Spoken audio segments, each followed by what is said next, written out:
Thank you for joining us tonight for Interpreting Enslaved People's History Through Historic Sites, the second webinar in our 2022 webinar series, Preserve the Past, Build for the Future. We are recording this session and it will be available in the future on our YouTube channel, which you can get to through our website. And all those who registered will also receive a link. So if there's something that they missed that they want to look up, they can go ahead and do that. I'm Susan Glimsher. I'm the Director of the Office of Communications, Education, and Outreach at the Advisory Council on Historic Preservation.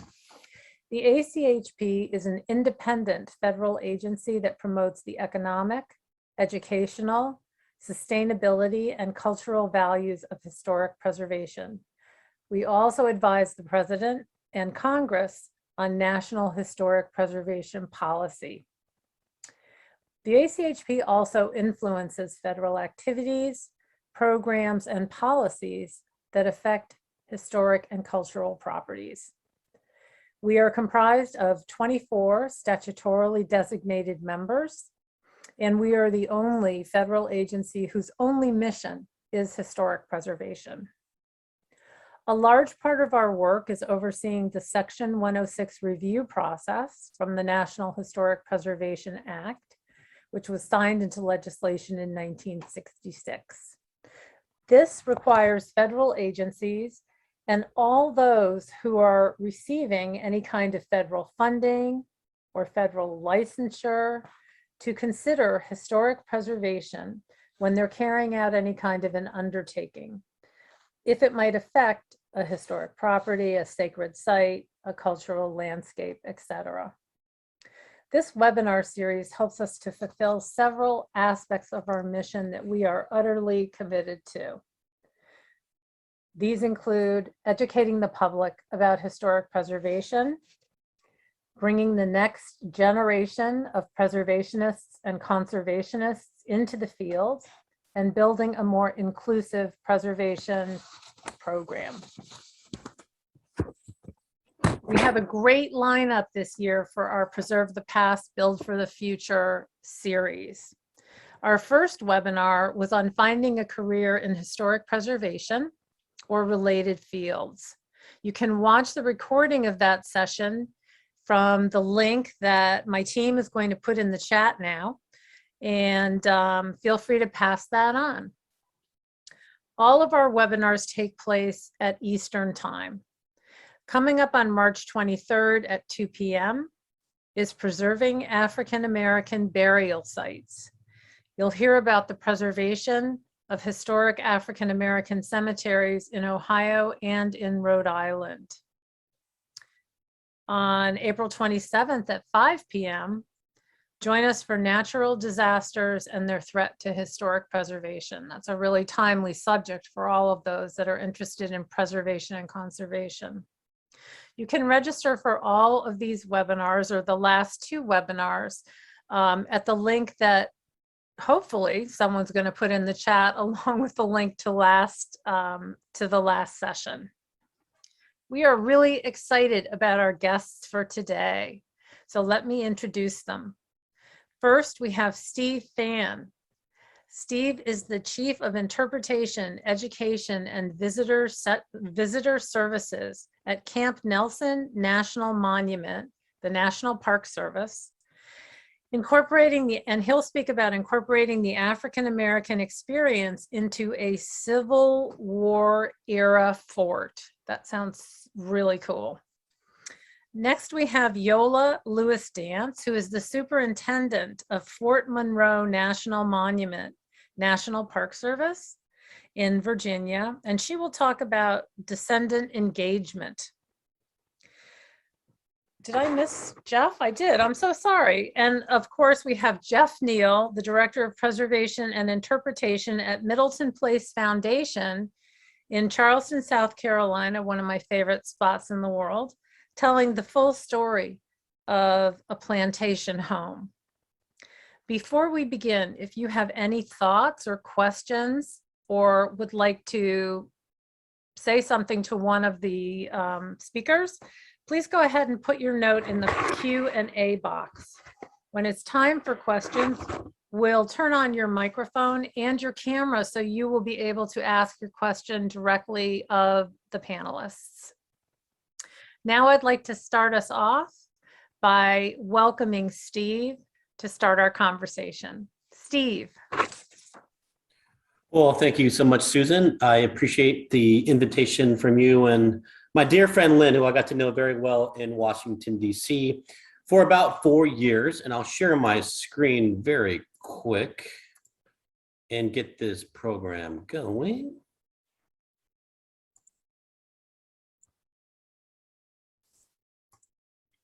It's hard to see with, give me 1 second here. Take your time, Steve. Technology is not always our friend. Well, it's really interesting is because there's a toolbar that pops up at the top when you share your screen. So I will try to do this one more time. Excuse me. We are going to do this.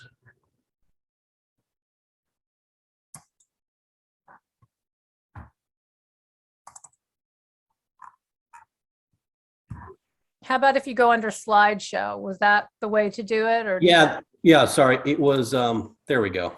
there you go. Perfect.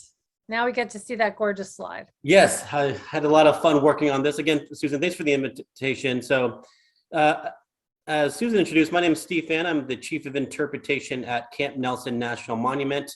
The first, actually, Chief of Interpretation. We're literally one of the newest National Park Service units, or units of the NPS. We were established by a presidential proclamation in October of 2018, but it takes quite a few years for a park to transition, and we're actually going into our third year of really being a National Park Service unit. We started having staff on site just starting in July of 2020, actually, with the arrival of the first park superintendent.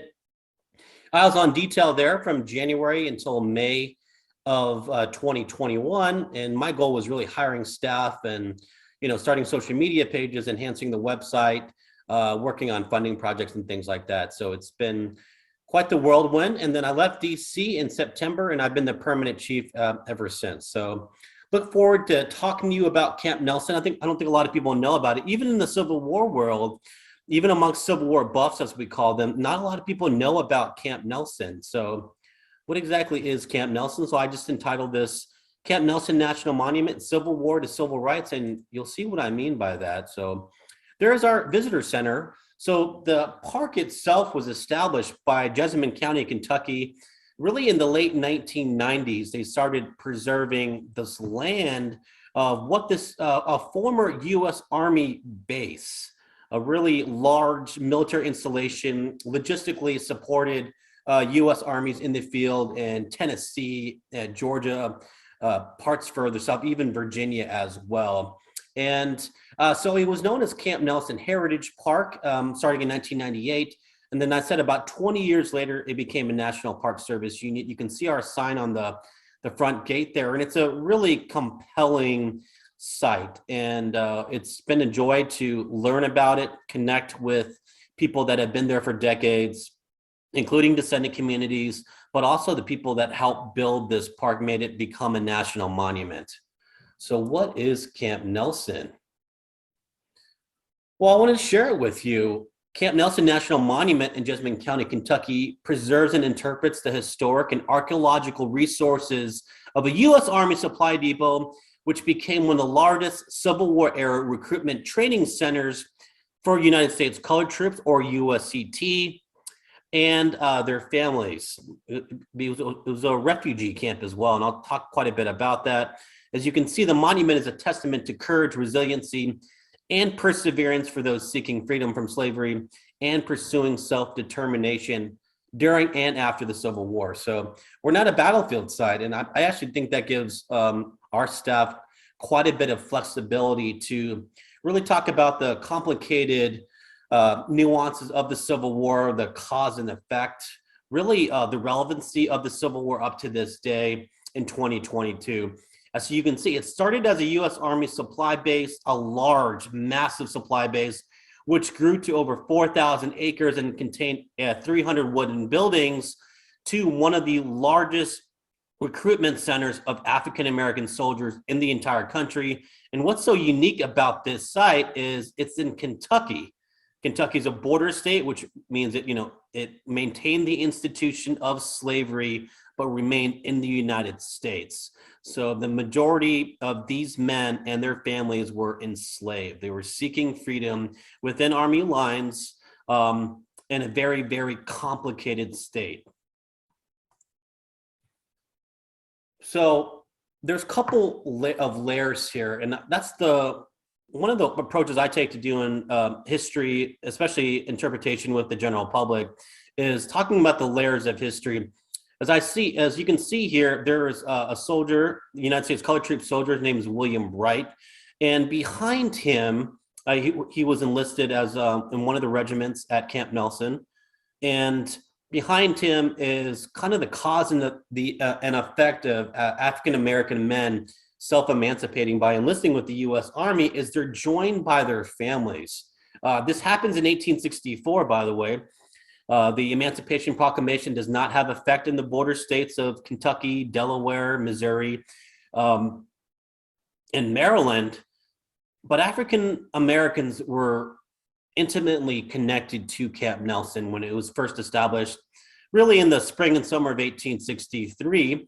As I mentioned, slavery was protected. And so the federal government could not touch enslaved people in Kentucky. They could not confiscate enslaved people from slaveholders like they did in the South, considered contraband of war. You'll hear that later in the program here.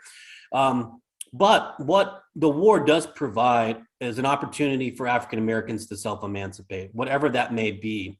And it will be beginning in 1863 when the U.S. Army, believe it or not, they need laborers to expand the road system, to build earthen fortifications, and really build the camp itself. They are going to impress enslaved people. That's right, impress. They're going to bring enslaved people from counties in central Kentucky to really expand the road system, build fortifications, other labor type work, and they're going to compensate the enslavers or the slaveholders. That's the beginning, really, of African-American connection to Campnelson. But unsurprisingly, by 1863, as the war is really starting to turn and the Lincoln administration is really pushing all the chips into the center of the table, the idea of Black recruitment in Kentucky is realized. And believe it or not, we have discovered that of the thousands of laborers that were impressed by the U.S. military to do this work, at least 100 of them came back and enlisted in the U.S. Army. And by doing so, they self-emancipated. The Army and the government ensured that if you enlisted with the military, you would be emancipated. Unfortunately, that was not the case with women and children who also attempted to self-emancipate by joining their men, their husbands, their brothers, whoever it may be. And so they were really considered fugitive slaves, but the Army also considered them refugees of war. And that's an interesting concept that we don't really talk too much about during the Civil War. When we talk about African Americans moving around, especially in the Confederate States or the states in rebellion, you hear the term contraband because they're considered property, right? So contraband of war, the U.S. military can confiscate property, even if it's human beings, in order to basically win the war, right? Here, these are not contraband of war. These are enslaved people.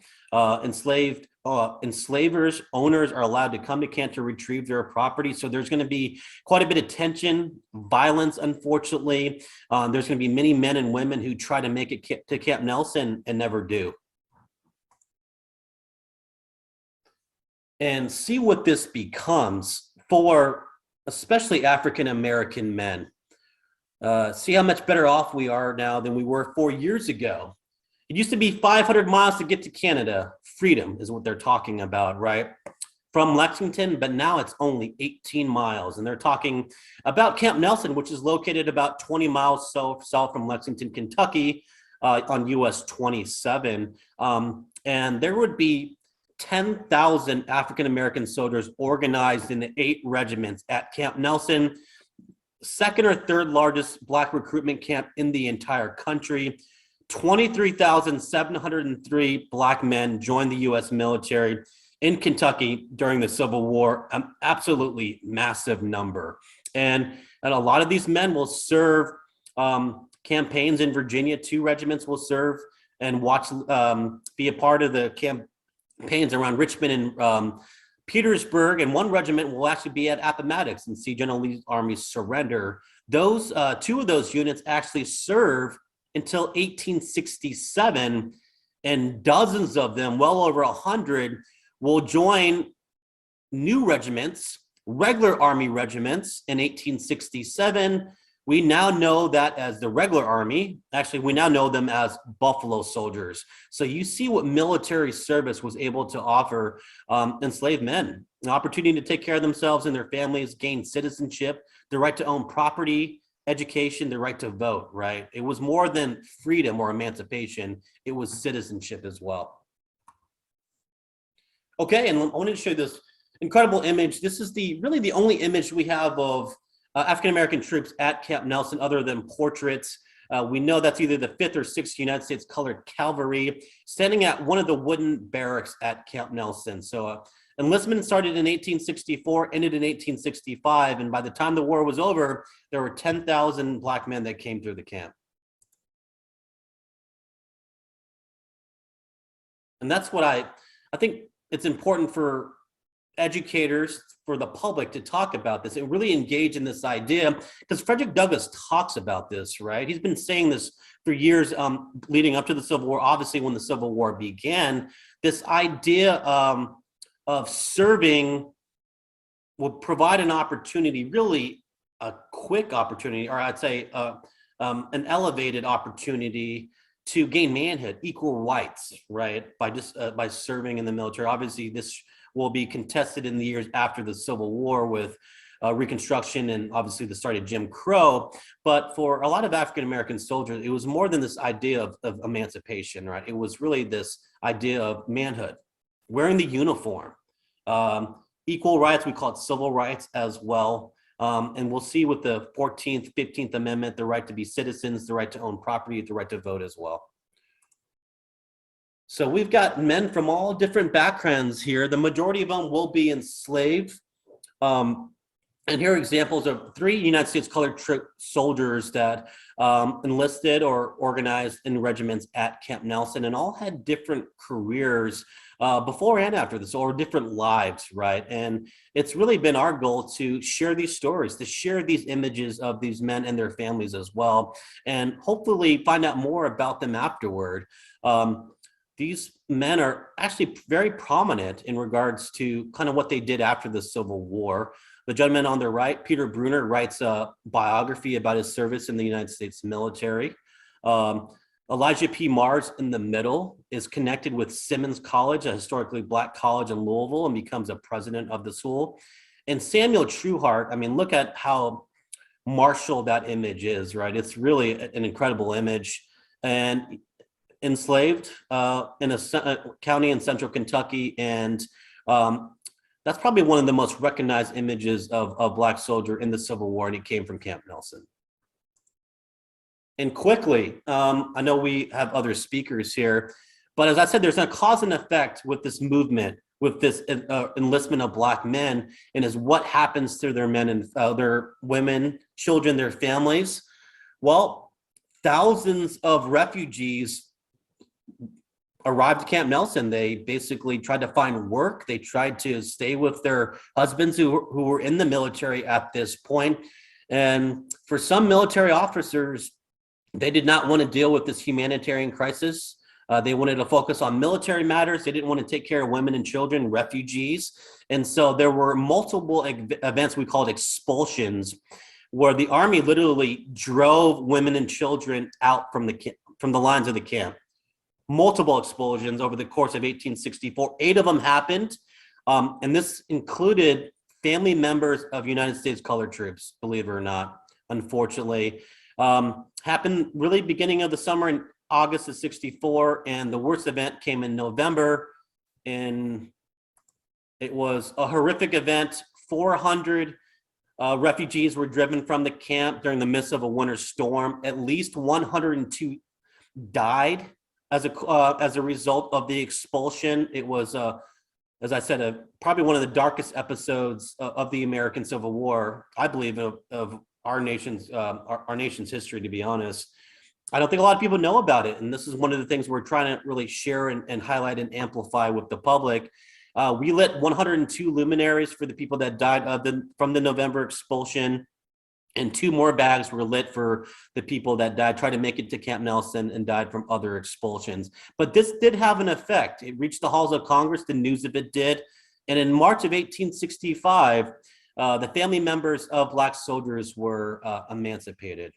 And so you can see we had this event in November of this past year, and it was our first public event as a National Park Service site, and it was incredibly powerful. And so what else happens to this? Well, as a result of the expulsion, the federal government will approve what they call the Home for Colored Refugees. And you see this incredible image captured of Campnelson during the Civil War. It was established in early 1865, consisted of a school, a church, administration building, barracks. And you can see the camp will expand because more and more refugees are coming to Campnelson. So you have everything from the wooden barracks to the tents to the shacks at the bottom left of the screen there. Thousands of enslaved people will try to self-emancipate at Campnelson. The family members will be emancipated, I said, by March of 1865. But I also think it's really important for everyone to understand that there were still enslaved people after January 1st, 1863 with the Emancipation Proclamation. There were still enslaved people after Lee surrendered in April of 1865. There were still people enslaved in June 19th, 1865. There were still people enslaved in the United States, including Kentucky and Delaware, which did not abolish slavery until December of 1865 with the passage of the 13th Amendment. By the way, Kentucky did not abolish slavery. Did not ratify the 13th Amendment until 1976. Something to think about. And there's another image of the Home for Colored Refugees with these little wooden kind of shacks here with gardens in front of them. And you can see tons of children there, women, people from all over central Kentucky found refuge at Campnelson. And unfortunately, in 1866, the camp was dismantled. Literally every single building was taken down. The majority of the landscape was reverted to farming, and then it was what's next? Well, what's next is one of the things that we try to do is, interpret all aspects of the Civil War, especially in Kentucky. The African-American experience is why we're nationally significant. And I know Eola will be talking about engaging with descendant communities, but and that's obviously one of our main priorities as well. But it's really connecting people to the more complex stories of the Civil War. As I said, beneath the layers, you're going to find people's voices, their stories, their interactions with other people. Can you imagine how many people interacted at Campnelson from all different types of life, right? Tens of thousands of soldiers, civilians, refugees, free enslaved men and women, children. It all happened at Campnelson. The majority of the park, by the way, is archaeological because, as I said, all the buildings were taken down. So it's our job to really interpret the stories that we can find in primary sources and archaeological excavations which have been done at the camp and things like that. So I talk about the great task remaining before us, taking this from Abraham Lincoln, but we work with African-American living historians from the 12th United States Colored Heavy Artillery who have been intimately connected with Campnelson, helped really build this park as a county park, and then now they're moving forward, working with us as a National Park Service unit as well. And it's been a real pleasure to get to know these men and how dedicated they are, not only to Campnelson, but the story of African-American soldiers and military service going back, really since the start of this country. And then engaging with the public. So this is a part of the luminary event that luminary you saw earlier with the candles and the bags and everything. And one thing I want to share real quickly before I turn it over is, we're not only engaging with the community, we want them to be a part of everything we're doing. And so, we don't just invite community members out to programs, we want them to help plan them for us as well. So we've been engaging with some African-American churches and groups, organizations in Jessamine County and the surrounding area to help us organize programs, talk about education, engaging the youth, attracting interns and things like that. It's been really, really special, and we're very fortunate to have really started to lay the foundation to building something quite special here. And descendant communities, which will lead to the next presenter here. This is Mr. Jimmy Fry. He actually lives over what is now called the Hall community. That was actually the descendant community that formed where the Home for Colored Refugees was established during the Civil War. It became Eola after the Civil War, basically comprised of small farms, former refugees and Black soldiers and their families. He's actually a direct descendant of USCT soldiers that were recruited at Campnelson, and his property sits on where a lot of the Home for the Colored Refugees used to be. So very grateful to speak with him. He's a Vietnam War vet, and he's been a tremendous resource for us. And just hearing his stories and stories of his family has just been very, very special. And so, we hope to inspire the next generation to talk about this history, engage this history, share it with the public, and we hope to find you at Campnelson as well. I turn it over to you, Susan. Sorry, I hope I didn't take up too much time there. So, not at all. Thank you so much, Steve. That was fascinating. Thank you so much. I appreciate it. It was really fascinating, and I loved the pictures. That was great. Now let's welcome Jeff Neale from Middleton Place. Jeff.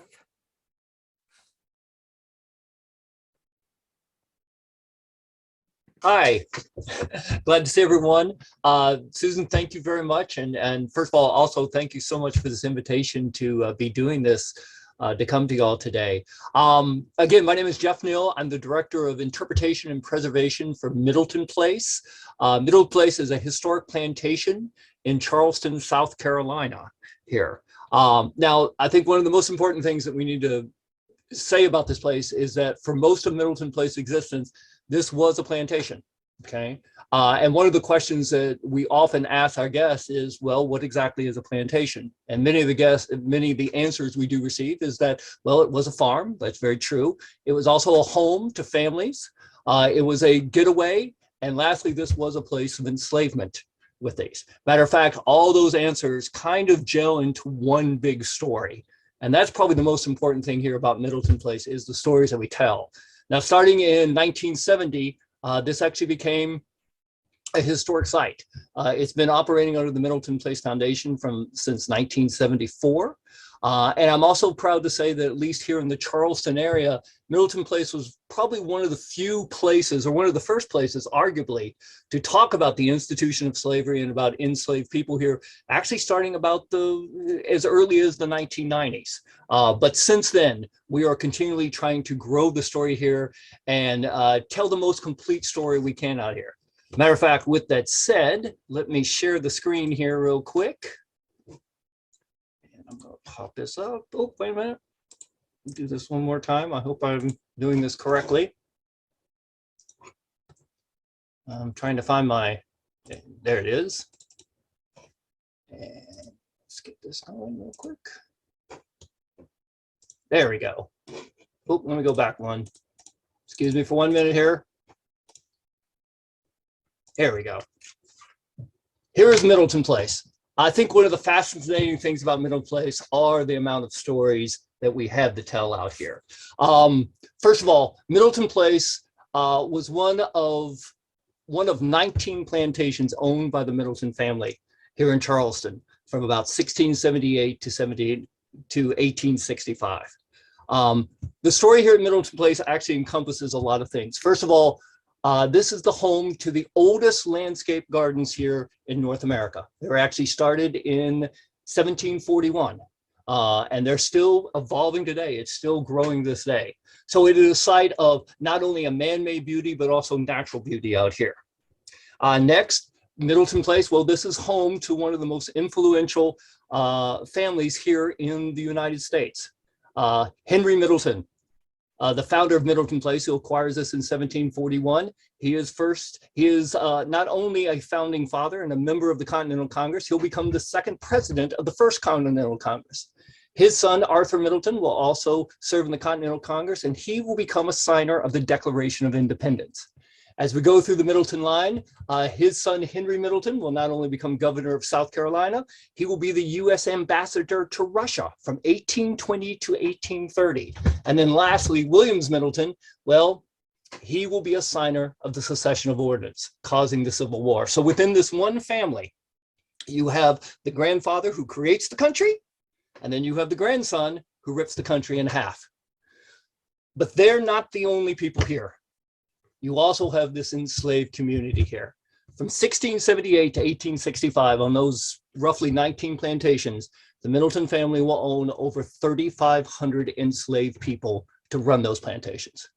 The way they view their enslaved population, well, they see them as inferior. They see them purely as a workforce to be exploited. And probably most importantly, for them, they are property. They are things to be used, to be bought, to be sold, to be transferred, to sell as well with these. And it is these enslaved people, though, that make Middleton Place possible, because almost everything you see out here is the indirect or direct result of enslaved African and African-American labor. And again, we try to tell not only the story of enslavement with these enslaved people, but also elements of their culture, and also how this relationship between the enslaved and the enslaver develops out here. Because our big goal here is, with our mission statement, it's basically to connect the present to the past. And probably more importantly, the second part is to tell a complete story out here. Now, when I tell people complete story, I don't mean we're just talking about black and white. I mean, we're talking black, white, we're talking good, bad, beautiful, ugly, inspiring, disturbing. Tell the whole story, because only by telling that entire story can we not only hope to understand the past, but it's the only way that we're going to be able to use that understanding so we can live here in the present with this. Now, within Middleton Place, we have several different interpretive areas throughout here. The first one I mentioned, of course, is the gardens. And one way that we approach the interpretation of the enslaved people that lived here is that we do special programs, which I'll talk a bit about later, but our main goal, our main focus here is to tell that story within the site narrative. It has to be part of the common story. It has to be in every area. Personally, I don't believe that we can't confine that story just to enslaved quarters or to a work yard or something of that nature. It has to be everywhere because their presence everywhere. And again, we're looking to tell that complete story. So when we look at these gardens here that you see on the left of the screen, okay, if you look at that top picture, the aerial photo there, first thing I want you to notice is those terraces coming down that hill. By the way, Middleton Place is 37 feet above sea level. This is the mountains of Charleston down here, okay, for those that have been. Those terraces, those are all carved out by hand. Matter of fact, everything you see in these pictures here of the gardens, everything was done by enslaved labor. Not only the carving of those terraces, the waterways you see, none of those originally exist. Those are all created, dug out, dams built, everything created here. The spirals, the geometric shapes within this formal garden. In addition to that, we also know of enslaved gardeners out here with such names as Angelina, Priscilla, Willoughby, Emmanuel, Winter, Bob. These enslaved gardeners, not only did they do a lot of the planting and the caring out here, but Middleton Place is home, as of right now, to over 10,000 camellias. And I would say the vast majority of those plants were planted and cared for by these enslaved people. They're the ones that created this garden. I often say this garden here is not only a testament to their enslavement here, because the work here, it is hard. It is dangerous, especially when you take into account the conditions that they are living in. But also, This garden is a monument to their perseverance, to their skill, to their ability to bring all of this alive here. Now, as we move from the gardens, we move into the Middleton Museum, our house museum here.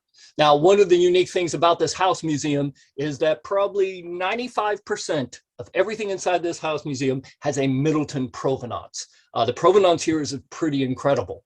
But, you know, for many years, what people believed was that the objects in the house, all they can tell us about is the owners. And that is so far from the truth. Because maybe these owners, they may have owned the objects, but it is the enslaved people within this house that use these objects, that connect with these houses, that brings these things alive. So within this house, you're not just seeing all these wonderful, beautiful decorative arts, all the wonderful paintings and the silver and the furniture and stuff, but you're also learning about the lives of these people in here. For example, in the top room in here, this main room here, this bedroom, we use this as what we refer to as our moment in time exhibit, to talk not only about the work that enslaved people would do this in this house, but also about the relationships that occur. For example, we know that Henry Middleton, who dies in 1784, he owns approximately 800 enslaved people at the time of his death. And of those 800 enslaved people, he frees one. He frees Caesar, his personal enslaved servant. The question I often ask guests is, well, why him and why no one else? And many of the answers I get is, well, maybe they formed a relationship. Maybe he knew him in a better way. Maybe Caesar knew all the dirty secrets, or possibly, could Caesar possibly be related? Maybe he'd be a son. Could he be a half brother? I think all those answers are possible, but it just helps us to show these circumstances. Also within the house, we have on display enslaved listings, bills of sales, slave inventories, wills of the names of the enslaved people here. In addition to that, here in the bottom is what we refer to as Ashley's sack. Some of you may be familiar with the book All That She Carried, that just won a National Book Award by Talia Miles. It's actually about this sack here that was written on the story about a young girl who was sold away from her mother, and it is signed Ruth Middleton. It's probably in all my years of doing interpretation, especially interpreting the institution of slavery, this sack says more than I've ever said in my life about the institution. It's probably one of the most heartbreaking and one of the most inspiring objects I think that we have on display out here. Now, moving out of the house museum, we get to the stable yards, where, of course, the big concentration is on the working life of a historic 18th and 19th century low country plantation. So within the stable yards, we do talk about some of the commodities here, whether it be rice or indigo. We also discuss the animals that were here, such as water buffalo and milk cows and horses and pigs. But in addition to that, we also talk about the people that were here as well. For example, up there in the top right corner under the stable yards is a piece of clothing that we reconstructed by using a runaway ad here from Middleton Place. This is the type of clothing worn by Jacob. So we can use that clothing as not only a sign of his enslavement, because it has to be made out of certain materials, but we also use it as a cultural marker, as a way of identifying him. We know within the enslaved population, yes, they are working for their enslavers, growing crops on this land, taking care of it, clearing it, everything, but they're also doing things for themselves. For example, in that bottom corner, we have found through archaeology thousands of sherds of colonial ware. This is pottery made not only possibly by Native Americans, but also enslaved people. We also use the stable yards to talk about the different types of plants, whether it be indigo or herbs or other things grown in enslaved gardens, such as okra and bene and peanuts, to not only talk about how they would be used in a culinary way, but also medicinal, also in religious beliefs and other things. And probably one of our favorite things is that within the stable yards, unlike the house, this is hands-on, touch, feel, pick up. And it's amazing to watch not only adults, but especially school children come in and learn not only about the work that goes into processing and growing rice or indigo, but to see their amazement at it, to understand the connection that we have in the Low Country of things that we still use today and we kind of take for granted, but to also see that connection to the past. And then the last main interpreter here is what we refer to as Eliza's house, which is actually a freedman's cottage built in the 1870s. But this object, this house, excuse me, actually holds our main exhibit on the institution of slavery. I always tell people, if there's one thing you see in this exhibit, you see this panel you see before you. This is a list of enslaved people owned from the Middleton family from 1738 to 1865. There are almost 3,200 names on that list. I think it's one thing to tell people 3,200 enslaved people owned, but it's another thing to see 3,200 names. These names were taken again from bills of sales, letters, wills, inventories, dowries, inheritance. And this listing not only gives us the name, it not only shows us the institution of slavery, but it shows us families. We see parents, we see children, we see occupations of the many various things that help us learn about such people as Quaco, a blacksmith, Caesar, a house carpenter, Mary, a pastry chef, Ben, a hairdresser. And probably maybe the most important thing in here and the most telling thing that this list shows us is there is a numerical value beside almost every name. It also shows us that not only are we talking about people, we're also talking about property, because that's the way these people were used. However, there are other stories within Eliza's house as well that shows us that these enslaved people rise above that status of property, that they resist back in ways, and they create a culture out here, a culture that is still with us to this very day. And not only do we talk about, when we talk about the legacies of slavery, the racism, the stereotypes, we also have to remember the culture that came out of this, the culture that came in the form of food and music and art and storytelling and clothing. Those too are part of the legacy. And again, it's trying to tell that complete, balanced story, to look at every aspect of it with that. Now, as I mentioned, that's part of our daily stories. This is something that we want to do on a daily basis. Just make it part of the normal story out here. But we also have special programs that we tie in with this. Like many historic sites now, we do a Juneteenth celebration. However, but that's not our main one out here. We also do programs associated with rice culture and indigo culture tied directly to these enslaved people. But more importantly, and this is probably the thing I'm most proud of and the most excited about, is that I get to work with a lot of fantastic African-American interpreters, doing in some cases a third-person interpretation where they're just lecturing or talking, or in many cases you see here on the screen doing first-person interpretation, where we bring some of these enslaved people from the past to life, so we can show that connection. All right, so we can give more of a feeling to it. And we not only do it through theatrical presentations, we also do it through such things as some of the crafts out here, whether it be blacksmithing or pottery or weaving or sewing. Also, notice too by the pictures, some of it is within the stable yards, some is in the gardens, some of this takes place in the house as well. Again, telling that complete story and taking it all throughout the site. Now, we would not be able to do this not only with all the research that has been done here and the archives and everything, but more importantly, we wouldn't be able to do this without our descendant community here. For many years, Middleton Place held family reunions, but these family reunions were separate. There was one of, shall we say, the European side and one of the African-American side. But in 2006, the Board of Trustees decided they didn't want to have separate reunions. They wanted to have joint reunions. And in 2006, we had that first joint reunion. About 140 people showed up to it.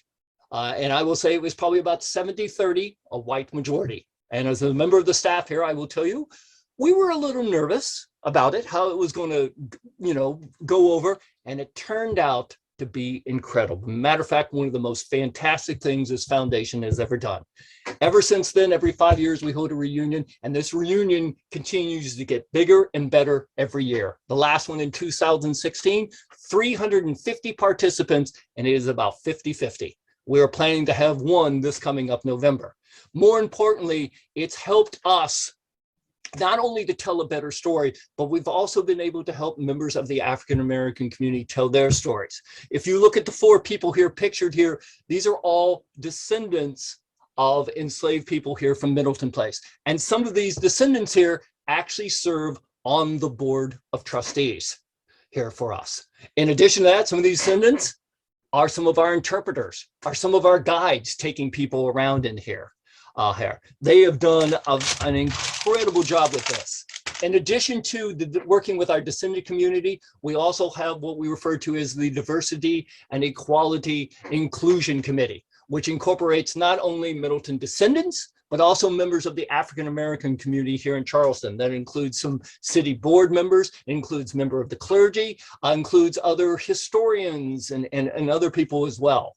Which when, for example, when I bring up programs or I bring up ideas for exhibits or things, we try to, we bring this to them to get their input, you know.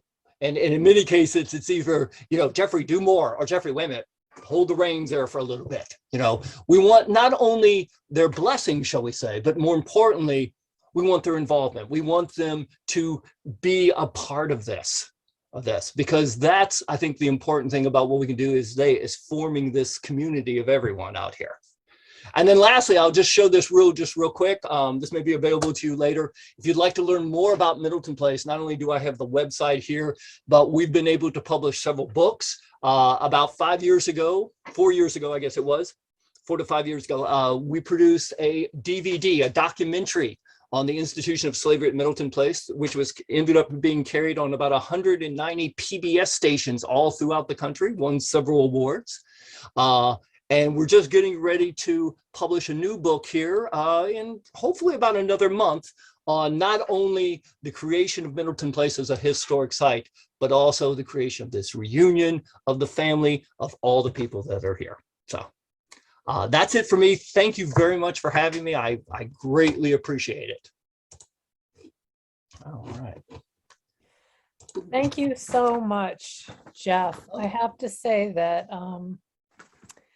that was very, very sad, and also really, really moving. So thank you for telling us. You're welcome. About everything that you are doing. I'm going to try to get you back Middleton here. Place is doing. So, Thank you.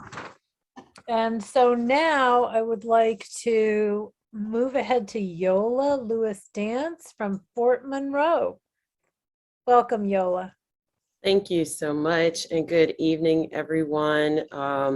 Just again, a big thanks to Susan and to the ACHP for the invitation and the opportunity to share about Fort Monroe. And thank you to my distinguished co-panelists here who have really set us up for just a continued conversation and dialogue that really takes us deeper into this idea of descendant communities and descendant engagement. Again, my name is Eola Dance, and I'm the superintendent at Fort Monroe National Monument. I'll just kind of dig right in. Let's see. Fort Monroe National Monument was established in 2011 by presidential proclamation. Much like Campnelson, and it was actually the first use of that President Obama exercised in his ability to use the Antiquities Act to establish a national park. And so the image that you see here is of several of the legislators, but also community members who helped to influence the establishment of Fort Monroe as a part of the national park system. What's really inspiring about Fort Monroe becoming a park unit is that it really was influenced by a grassroots effort, and it was diverse in that descendants of many different communities came together to say Fort Monroe was important and helped to tell the national story.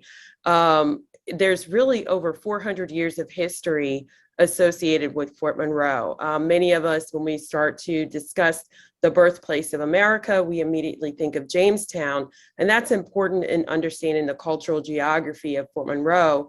Fort Monroe was known as Point Comfort in 1607 it became the official port to Jamestown, the first permanent English colony in the New World.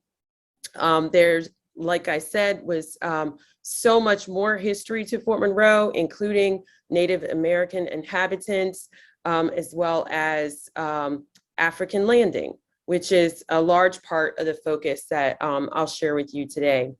But Fort Monroe is a site that is cooperatively managed. So beyond our grassroots community that helped to elevate the significances of Fort Monroe, you have the City of Hampton, the Commonwealth of Virginia through the Fort Monroe Authority, and the National Park Service coming together to collaborate on interpretation, preservation, and recreation at Fort Monroe. The image that you see at the moment is of the casemates, which is the masonry fort itself, which was most well known for most of its existence as the location where Jefferson Davis was imprisoned following the Civil War. So as we came into interpretation of Fort Monroe as the Army decommissioned Fort Monroe as an active base, this emphasis on Jefferson Davis's imprisonment shifted quite a bit. Particularly because Fort Monroe had been a Union stronghold. And so outside of Davis's imprisonment, it did not have significance associated with the Confederacy in particular. So just a moment to describe, what is it that the Park Service is doing? And what is it that we're saying when we have a National Park Unit? As my co-panelists have shared, we're talking about shaping the nation. And we're talking about what we hope future generations will be able to enjoy and understand. And so I do believe that it is important in thinking about those things that we define descendant communities a bit. So I'm adding to the chat here a document from the National Trust in collaboration with Montpelier that is a rubric that many historic sites have used in recent years to evaluate how we have been engaging and connecting with descendants. We have lots of choices to make. My colleagues our co-presenters have shared about what we call lineal descendants. I'm going to talk about descendants in its broadest sense. And I use the rubric's definition that it's communities who see themselves connected to this history, and their broader history is relevant and shared when it comes to thinking about these national narratives. And when you think in those terms, that means it's personal. So just a little personal history about my motivation and the inspiration to study history, study African landing and the Civil War is absolutely rooted in my family experience. And I don't think that we have to separate ourselves from those realities, no matter our background. I think that one of my colleagues here mentioned that it's about the values we have today and how we live today, and learning from the past, and then thinking about what we want for future generations. And so I absolutely draw on the perseverance of my great-great-great-grandfather, George Washington Moore, who was an orphan at the end of the Civil War, found his way to New Orleans, and we think he hopped trains from Mississippi, and he eventually became a longshoreman. At some point, he invested in the Black Star Line, which was established by Marcus Garvey. He invested in Mound Bayou Oil Company, the first Black oil company, and he wrote my great-great-great-grandmother a letter asking permission to court her. And so it gives you an idea of just the values, the perseverance, and the life that just one individual could lead. And that, to me, is what makes history alive. So it's not simply the tangible buildings. It's not simply what we read in the history books, but it's about us as a people and our families. An example of a lineal descendant who's connected to Fort Monroe and telling this history of the Ark of Freedom, which I'll talk about in more detail, is a good friend and colleague, Agena Rogers, who is a descendant of contraband who found freedom at Fort Monroe in 1861. Several of her family members traveled from Hanover, Virginia, and made their way to Yorktown and ultimately to Fort Monroe. They were able to find freedom, education at Hampton Normal and Agricultural School, which became Hampton University, as well as became delegates and eventually went to law school. So, you know, when we think about these stories of enslaved communities, oftentimes we don't know what then happened, what happened to those later generations. And that's one of the beautiful things about the descendant work we've been doing at Fort Monroe since 2011. And I'm excited to say that Agena has been there since the very beginning, and several other organizations in helping us to define what descendant engagement would look like at Fort Monroe.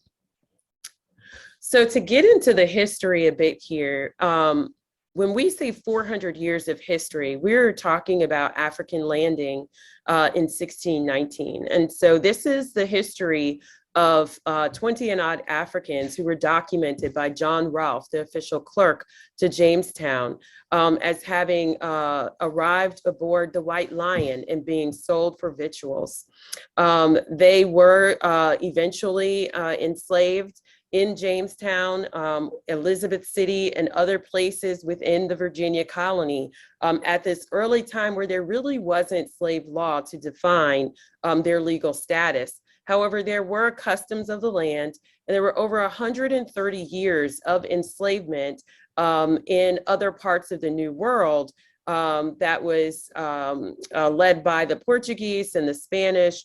And many of these European powers were in competition with one another over settlement, over trafficking, and over spreading Christianity.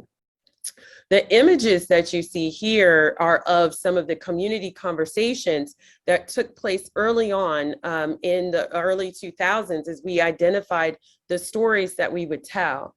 What I'm excited to share is that in 2001, we actually became recognized by the United Nations, or UNESCO program specifically, as a site of memory on the slave route.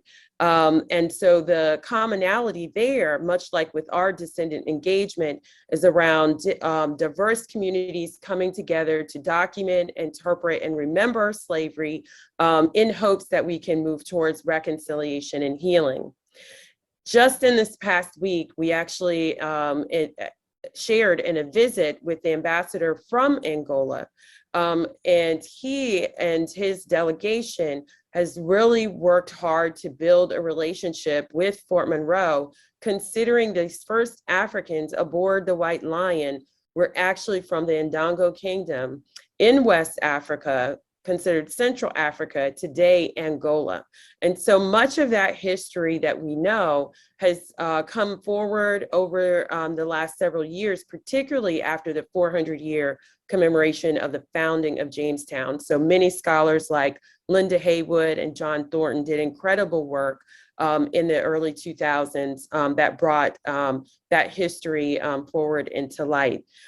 The image at the top here is of descendant engagement work that we've been doing with Jamestown community. And it is important for me to share that, again, these descendants are actually of slaveholding families, enslaved families, free Black families, Native American, and Native and Black.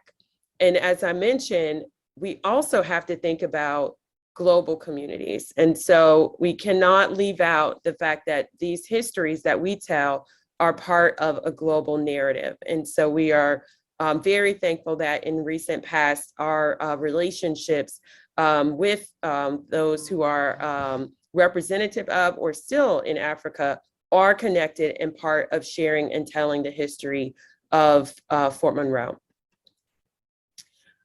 The work that we do, we consider it to be under the umbrella of Remembrance. And there are lots of resources out there for you around how to engage communities in telling those stories. And at times you have the exact location, you have the building, but sometimes you don't. As Steve shared, sometimes it's a landscape, which is true with some of our sister sites like the Harriet Tubman National Monument and Historical Park. And so remembrance becomes really important in engaging descendant communities, especially in those places where the tangible is not quite as present. African Burial Ground in New York is another of those sites where remembrance was really something that came to the forefront in how to engage descendant communities. It's spiritual, it's cultural, and it is an opportunity in particular for dialogue.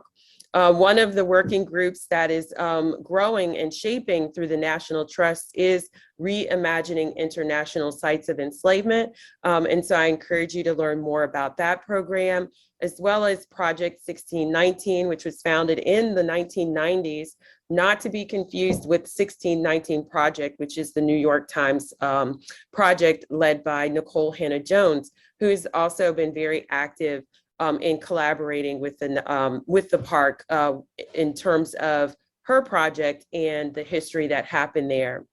The Contraband Historical Society was very key, especially as the national park was established. We actually knew quite a bit more about the contraband decision in 2011 than we did African landing. And so it is that collaborative work that has really helped us to build that narrative of the Ark of Freedom. So 1619 to 1861, and this incredible history that actually happened in the same place.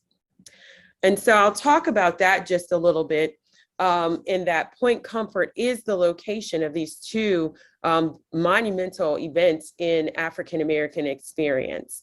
Due to the events that happened in 1861, Fort Monroe is part of the National Underground Railroad Network to Freedom program, which is a National Park Service program that documents flight and escape from slavery, facilities and programs related to the Underground Railroad.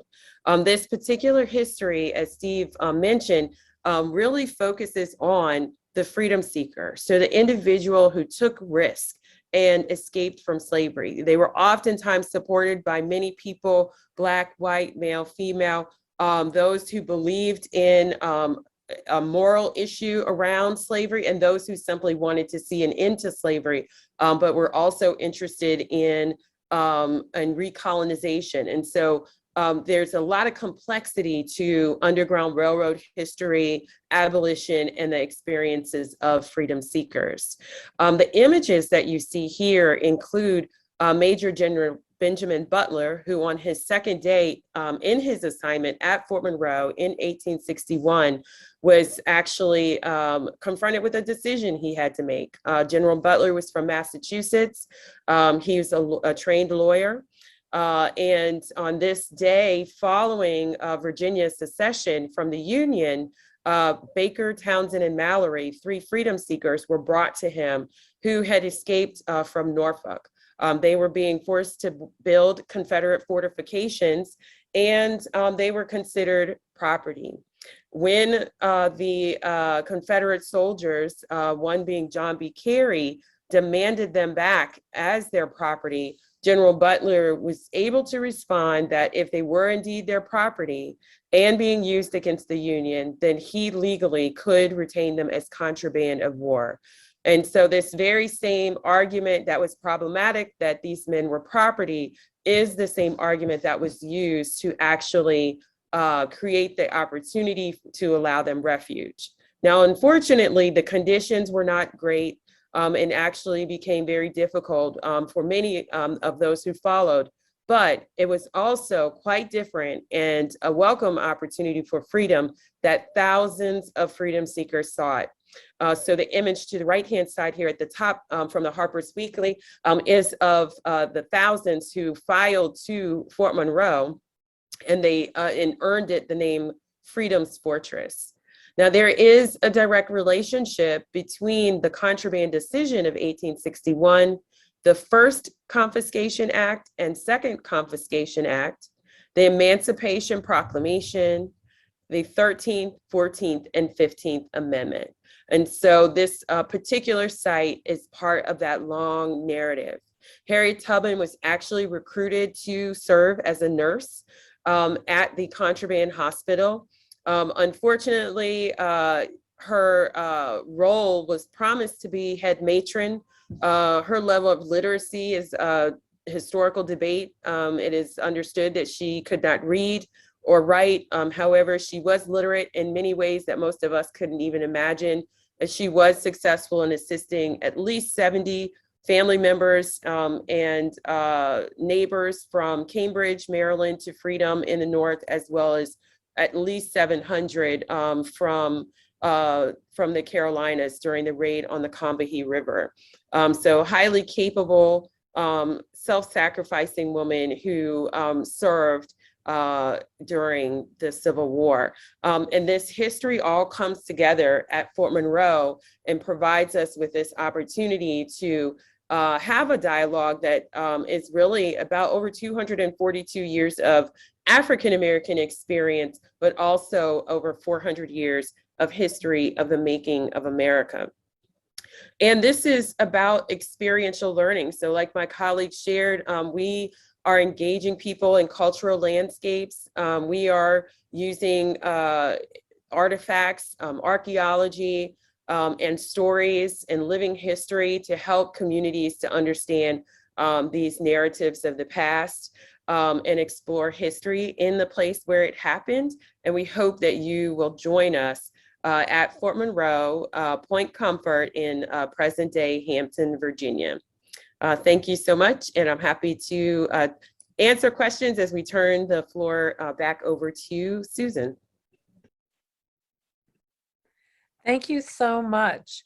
Eola, that was fascinating. It's always so impressive to me what the National Park Service is doing. So thank you for sharing that with us. We did not get a lot of questions. However, one person did ask Jeff if Middleton Place is open to visit at this time. You're muted. Didn't realize I was muted, sorry. Yes, we are open. Matter of fact, we're open every day except for Christmas. Okay. So Lynn, do you want to read your two questions that you have? And I know we're a little bit over, but so feel free to jump off if you have to, but if you're interested in hearing some questions and answers, please feel free to stay tuned. But before we get into this, I know some people will have to leave, so please let me say thank you so much to all of our panelists for the insight and wisdom that they have provided us with tonight. That was really fascinating. Please feel free to join us for the two remaining webinars. The link is in the chat, and we really hope to see you at both of them. And don't forget to follow us on social media and subscribe to our YouTube channel. So now let me turn it over to Lynn, because I think she has a couple questions. I do. I have a couple of questions. Steve, I wanted to ask you, what was your approach or Campnelson's approach to covering that very sensitive history of the expulsions? How have you approached it? And yeah, I guess that's my question. Yeah, that's a great question, Lynn. Especially, it's such a horrific event, and obviously we in planning for this event, we wanted to talk about community engagement as well, right? And as Eola and Jeff shared, it was, I saw this a couple of years ago during the start of COVID, and there was this very prominent African-American historian, living historian as well. And he does, United States Color Troops and all these other impressions. And he made a comment, and he was like, we get invited to a lot of these events. Oftentimes it's not compensated. They want us there, but we're not a part of the planning process, right? And that really stuck out to me, and I never forgot that. And I shared that with him as well. And I'm like, thank you so much for expressing those thoughts. And it's something I thought about when I took this position. And so in this planning, we're brand new to the community around the park. But a lot of the community members actually reached out to us, and so thankfully we got to meet. There's this group called the Care Council, which includes a lot of different organizations in Jessamine County where the park is at. And we met this wonderful woman, and her name is Anna Kenyon, and she's been. I think our superintendent met her at a Juneteenth program actually earlier in the year. I was actually back in DC at this point, and so they started connecting from there. And so we invited her to come to the park, and we're like, hey, let's sit down and chat. And this is our thoughts about having this expulsion program. This is what happened. What do you think? We'd love your insight. What else? Should we tweak this somehow, or what else should we do? She was the one that Lynn said, hey, this should actually be a walk, a memorial walk. We didn't even think about that. We're like, oh, that's a great idea. And so we incorporated a memorial walk. And she also said, there has to be some sort of Black music a part of this as well. And I'm like, oh, also didn't think about that as well. And she's connected with a lot of the Black churches. And so she brought a Black choir to the program, and they sang some gospel music after we did the dedication of the luminarios. And then we also wanted to include two of the descendant community members as well. And so they were a part of that. And we were unsure how that was going to be received, of course. We've got pretty good praise for it. And a lot of community members said this has to be an annual event. And so, yeah, that was kind of our big takeaway. You can imagine our first big program for the public. We wanted to do it right. And I feel like we took the right steps this year and can continue to build off that as well.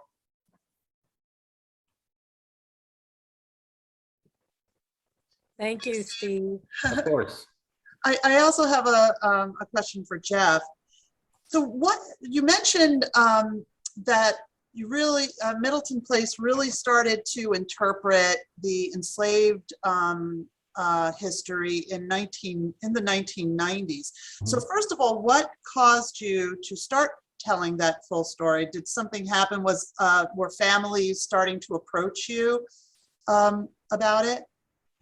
Yeah, actually, let me back up. I say 1990s, but I also need to point out that when this place was opened in 1970s, when the stable yards especially was first opened, the first interpreters were 4 African-American women.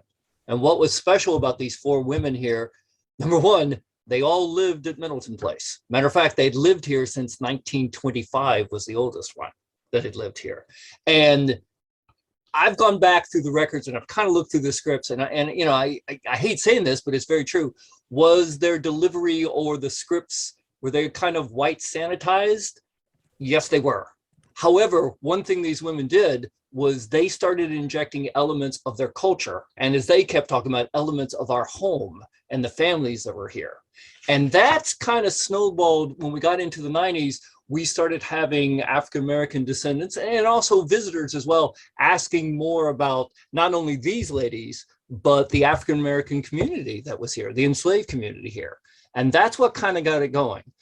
Here in Charleston, again, we hate saying this, but it is the truth. Probably by the 90s, the word slavery, that was something you didn't mention. It was under the rug. You knew about it, but you're not talking about it. That is something we're not going. And I really have to give a lot of credit to my predecessors that were here, Charles Duell and Tracy Todd and Barbara Dole and many others that were the ones that started kind of saying, no, we're not going to keep it under the rug. We need to talk about this because this is part of the story here, and it's a very important part of the story. So that's what kind of got it going there in the 90s. Thank you.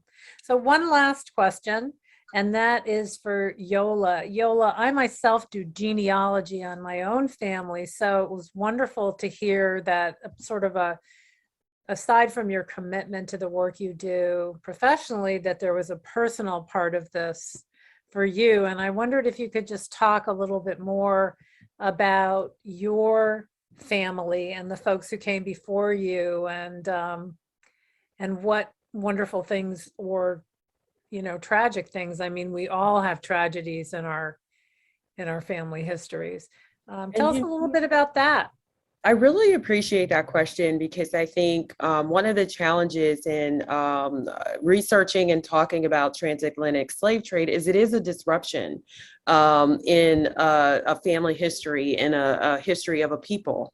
And so for me as a historian, one of the difficulties that I think existed since childhood was something as simple as the importance of a name. So being able to go to a book and look up the meaning of your name. And so with a name like Eola, it is not in most books, but it was actually a clue to my ancestry. And so my family is from Louisiana, and Eola is a family name. There are different spellings. But what I learned was that the origins of my name was Nigerian. And that was something I didn't know until I was 20 years old. What is even more interesting is that inspired me to want to explore history more in depth. And as I began to explore history more and pursue genealogical work, I have learned that my family in Louisiana came from Virginia.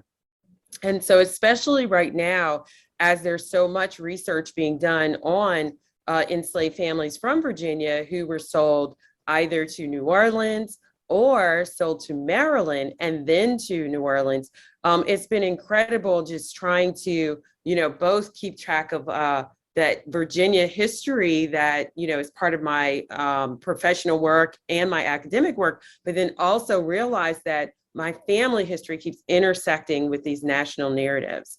And so I just, hope to encourage some of the folks who are here, who are doing their family history, whether you're learning about family members in the Underground Railroad, Civil War family history, or even early American history, go to the archives, go to church archives, meet with local and small historians, or historic sites, and historic societies, because you would be amazed at the amount of information and research that's out there, projects that people are working on as personal passion projects. They're not necessarily major funded projects, but they might have some insight into your family history.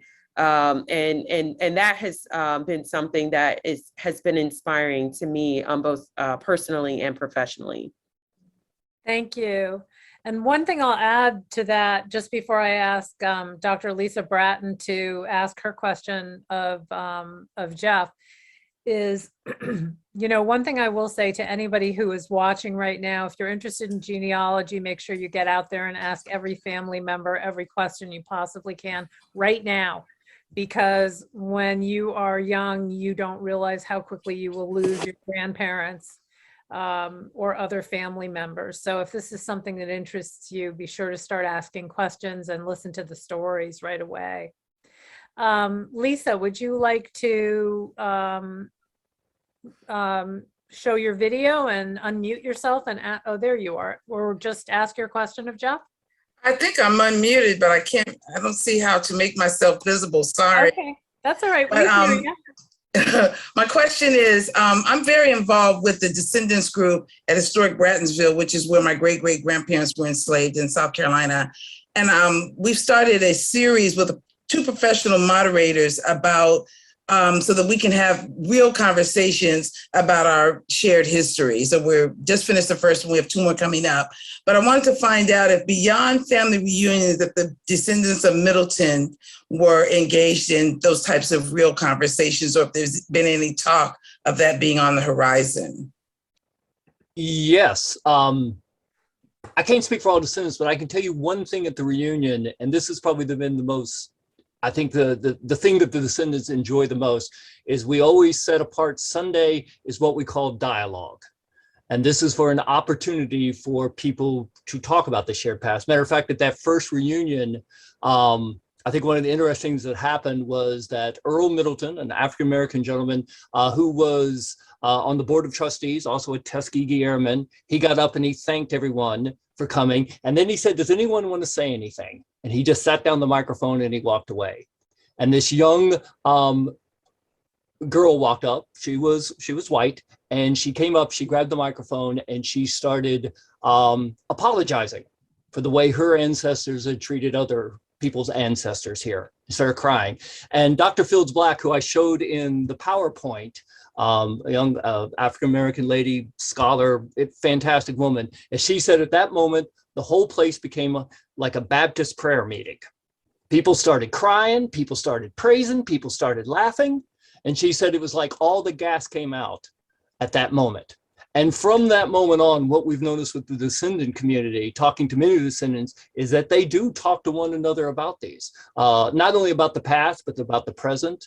As many of them say, they talk about understanding, they talk about forgiveness, they talk about how can we make things better with that.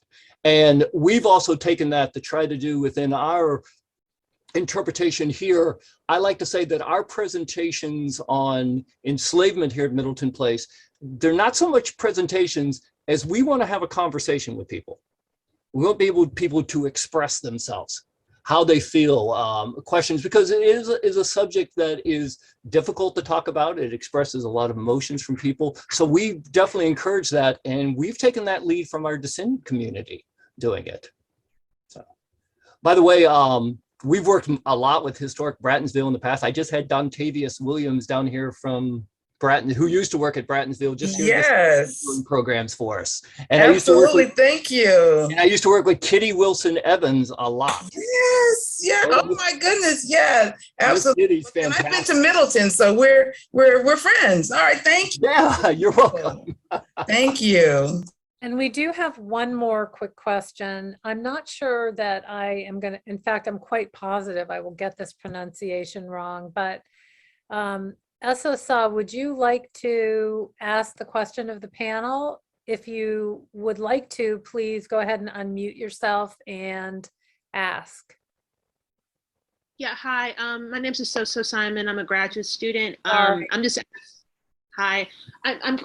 So I saw your presentation. I thought it was really fascinating, but I'm also kind of wondering, do you know whether or not your sort of projects or your institutions also research the Middle Passage or the transatlantic slave trade as well? Is that also a focus of your study?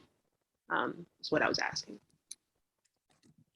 This is Eola. I'm happy to jump right in there because yes, a major part of the work that we're doing at Fort Monroe is specific to transatlantic slave trade and Middle Passage. Our cooperative manager and partner in interpretation, the Fort Monroe Authority, is actually working on a major art installation and memorial that will be located at Fort Monroe. And one of the ways that we've supported that effort is through scholars roundtables, bringing in scholars of early American history, African diaspora, and other related topics. And what we really have sought out to do is to start the narrative with African origins. So what was happening in Central Africa and West Africa prior to the actual events that led to the first Africans arriving. And so what was the economic and diplomatic climate in the Ndongo Kingdom. We then talk about actual warfare that led to the capture of thousands and ultimately millions of Africans at this early time, keeping in mind that the Portuguese had been trading Africans for over 130 years prior to 1619. So there's a huge dialogue around enslavement or indenture. I'm getting ready to jump in head first into that conversation because there's a long-standing history of enslavement, which then sheds quite a bit of light on Middle Passage. I think one piece that isn't often discussed is actually privateering or pirating. And that is where the Fort Monroe history intersects with this longer narrative of Middle Passage. And then ultimately the English gain a monopoly on the slave trade. And that happened sometime later. It's in the 1670s when the Royal African Trading Company is established. But it is an incredible history in trying to understand the evolution of slavery its relationship to transatlantic slave trade, and then the actual experiences of captive Africans in Middle Passage. So I hope that helps, and I'm happy to stay in touch if you have more questions. Great, thank you. I would share real quick. As I said, Camp Nelson's about 95% archaeological. I mean, this camp was dismantled. So we focus on, obviously, Civil War. It was closed in 1866. So there's an early Reconstruction era story as well. Believe it or not, there was a community that formed, as I said, the area now known as the Hall community, purchased property where the Home for Colored Refugees was at. And in 1870, a group of those people went west as the Exodusters and helped establish Nicodemus, believe it or not. So think about all these connections we have. But that said, to answer your question, just really quick, and I'll turn it over to Jeff, because obviously we focus on this period, in Middle American history. The first archaeology that was done at this site was really in the late 1980s, but really accelerated in the 1990s with the expansion of the highway down here. And the chief archaeologist for this site was a county site, and he's been a really great friend to us, an advisor. He gave a presentation a couple of weeks ago that talked about excavating some of the Home for Colored Refugee sites.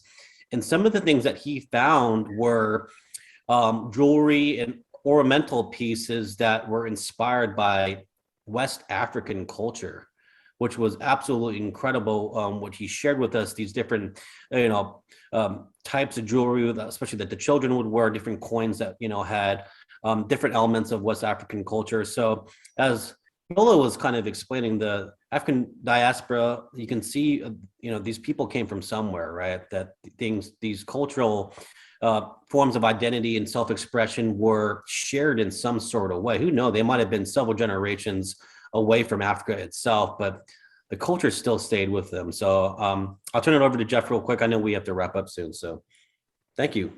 I'll just say most of our interpretation here at Middleton Place does center on an 18th, 19th century plantation.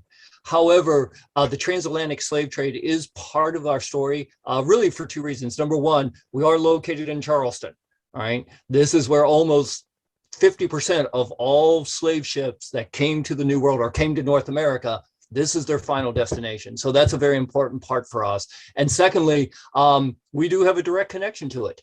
Henry Middleton's brother Thomas was arguably in the 1750s and 1760s, one of the largest slave traders in South Carolina. He's on the par of, if you're familiar with Henry Lawrence, who is arguably maybe the largest slave trader, he's on par with him. So it is part of the story that we do incorporate in. Okay, well, this was fascinating, and I think that our speakers can tell how much everyone enjoyed it by the fact that we are half an hour over, so good for you. Thank you so much to all of you, not only for joining us tonight, but for the incredible work you are doing. We all really appreciate it. Hope to see you all at our next webinar, and have a great evening.